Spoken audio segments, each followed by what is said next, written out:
Hello and welcome back to Bokrim. I'm Tim Jaggs, I'm Bokrim's founder. In this video I'm going to talk about the nature of the cycle that youth-serving organisations are trapped in terms of rising sexual abuse and rising sexual abuse costs. And as always, I'm going to try and do a quick 1-minute version of this so that you don't need to watch the rest of this video unless you want more of the detail. And here's the 1-minute version. 95% of youth-serving organisations are relying on the safe environment approach. You might call it safe sport, safe school, safe parish, whatever. They're all broadly speaking the same framework to prevent sexual abuse. And far from preventing it, sexual abuse is rising. That's giving rise to an exponential rise in the costs of failing to prevent sexual abuse. And currently our only response is the continued use of the safe environment. And so what we have is a cycle of rising sexual abuse and even faster rising sexual abuse costs.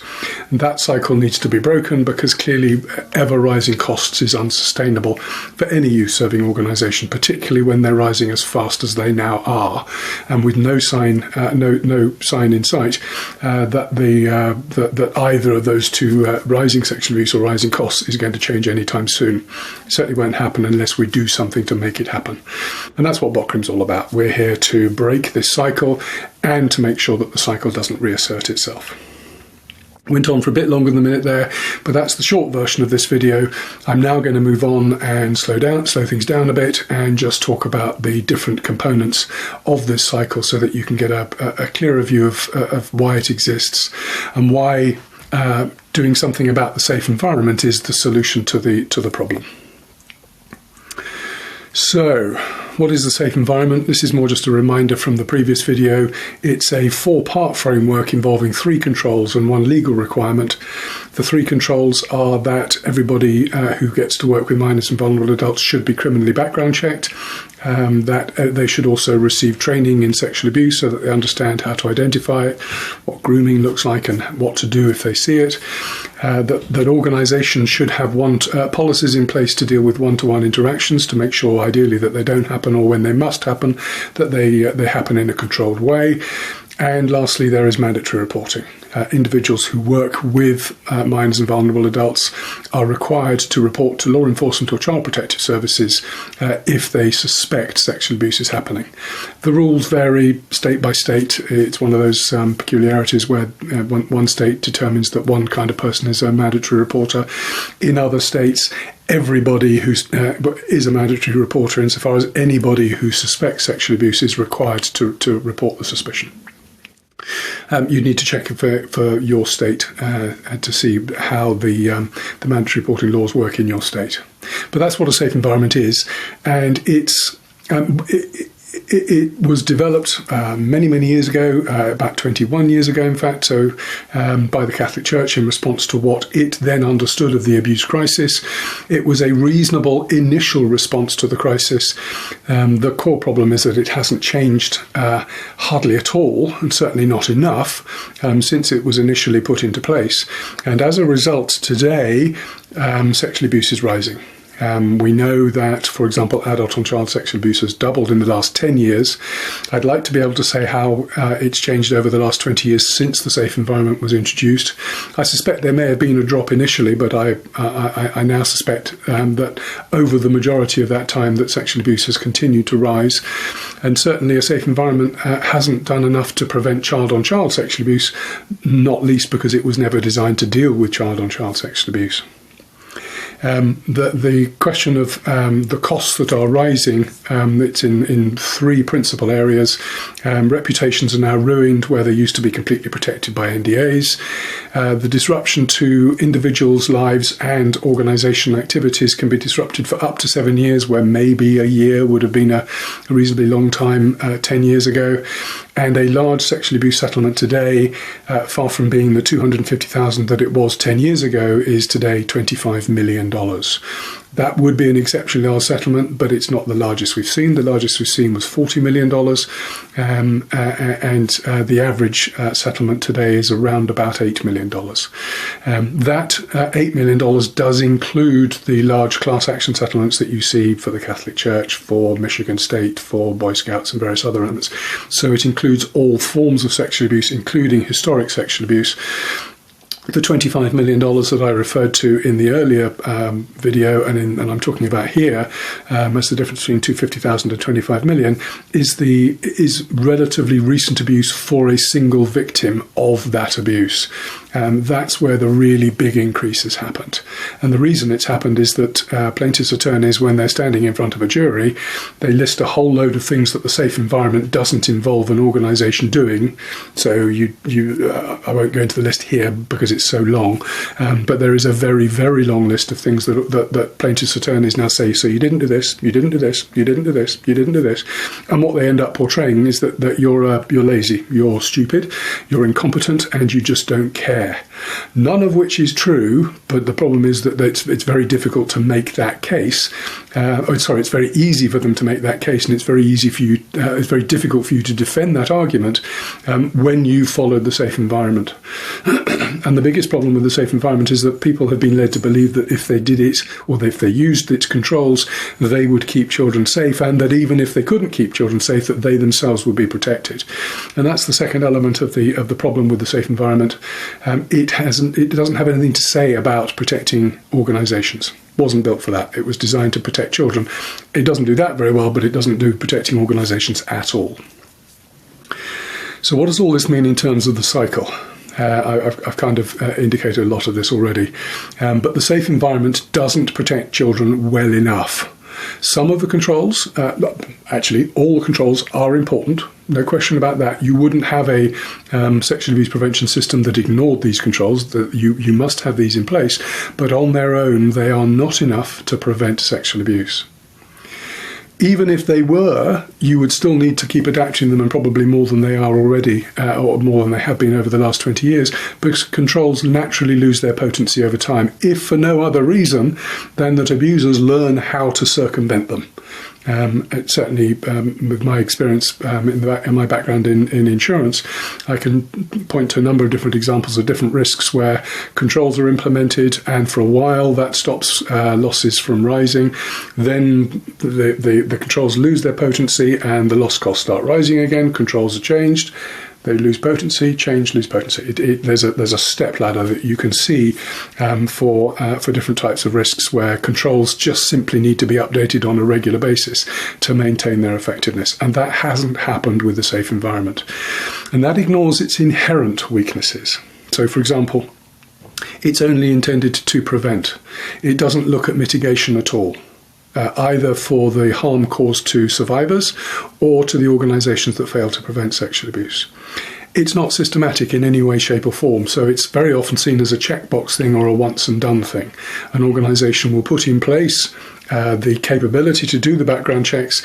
It will ensure that everybody is supposed to do sexual abuse related training, and in the least robustly applied frameworks, you see organisations literally sending out emails to say, okay, let's just check this guy's got the right background check, and once that comes back. But I've seen organisations rely on an internet search of the National Child Abuse Database as their background check. And that's it. And I can't begin to tell you how inadequate that is. And I'm not going to do it here, but believe me, it is. I've seen organisations instigate training by sending people a link that shows them, here's some training that you should attend. And that's it. I've seen organisations put together or download policies for one-to-one interactions from the internet, tell everybody that this is what they're supposed to do, put the document in a filing cabinet, and that's more or less the last time it sees the light of day. I'm not saying that happens often. Fortunately, it doesn't. But the problem is that is all that's technically required for safe environment compliance. And so you can begin to see why it's inherently flawed. It's very difficult as well for organisations, for example, an Archdiocese of the Catholic Church or Safe Sport or a national governing body, to be able to tell not how well an organisation is managing sexual abuse, but how badly they are. Because if you've only got a very, very simple framework for everybody to use, and you can only say, well, you're either doing this simple framework or you're not, that's not really telling you anything about how well sexual abuse is actually being prevented or as a risk it's being managed. So I've talked a little bit there about some of the deficiencies of the safe environment. There are a whole list of others, but hopefully that's enough for now. The problem with ever rising sexual abuse, which is the result of the failure of the safe environment to prevent sexual abuse from rising, is that the angrier that it means people get angrier and angrier that we keep failing to prevent sexual abuse, and this is impacting all of the costs of sexual abuse. So there was a time, as I say, 10 years ago, when organisations would get away with implementing an NDA covering everything up when sexual abuse was alleged, and moving forward and not worrying too much about talking about to law enforcement or child protective services. That doesn't happen anymore. Reputations are therefore going to be ruined if an organisation fails to prevent sexual abuse, or can be. It's not an absolute.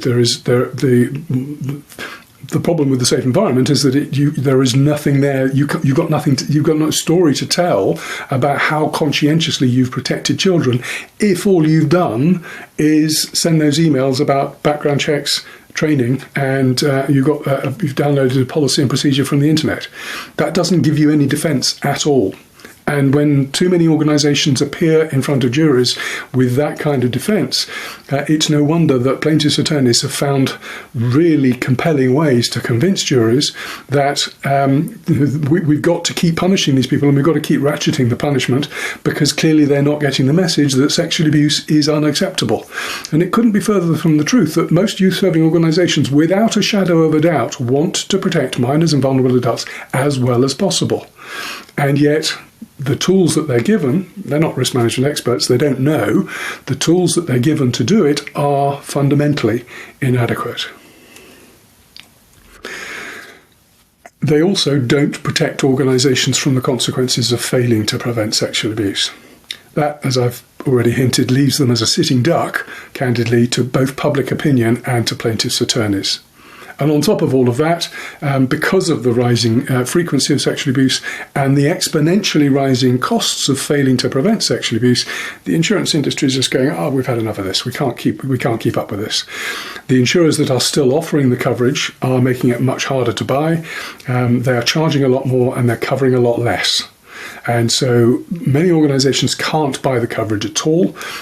Many are having to pay a great deal more for much less coverage. There are very few organisations that are currently able to insure the full potential financial consequences of sexual abuse, and insurance doesn't deal at all with the reputational or the disruption harm. So insurance has become a very limited tool in relation to the true nature of the consequences of failing to prevent sexual abuse. And that's another reason why the safe environment has to be supplemented in very significant ways. We can't replace it because it's a compliance requirement for most organisations.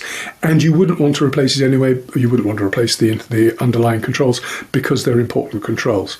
But you need to do, or we all need to do, an awful lot more to protect minors and vulnerable adults from sexual abuse. And we need to do, or organisations need to do, an awful lot more to be able to protect themselves from all of the different consequences of failing to prevent sexual abuse. And that's what we're going to talk about in the next video. I'm not going to go into too much detail about what BOCRIM is all about, but what I am going to talk about is how a safe environment is a statement of intent. We're going to maintain a safe environment, which it isn't, and risk management best practice is much more about telling a story. And that story is, here's what we're trying to do to help children, and as a result, here is how they are exposed or vulnerable potentially to sexual abuse. Here's what we're going to do to protect them, and here is us doing all of those things. That's the story you're looking to tell with risk management best practice, and it's a story you cannot tell with a safe environment. But more of that in the next video. If you've enjoyed this video, please give it a thumbs up, and if you'd like to see more videos from us, please subscribe. Thank you very much.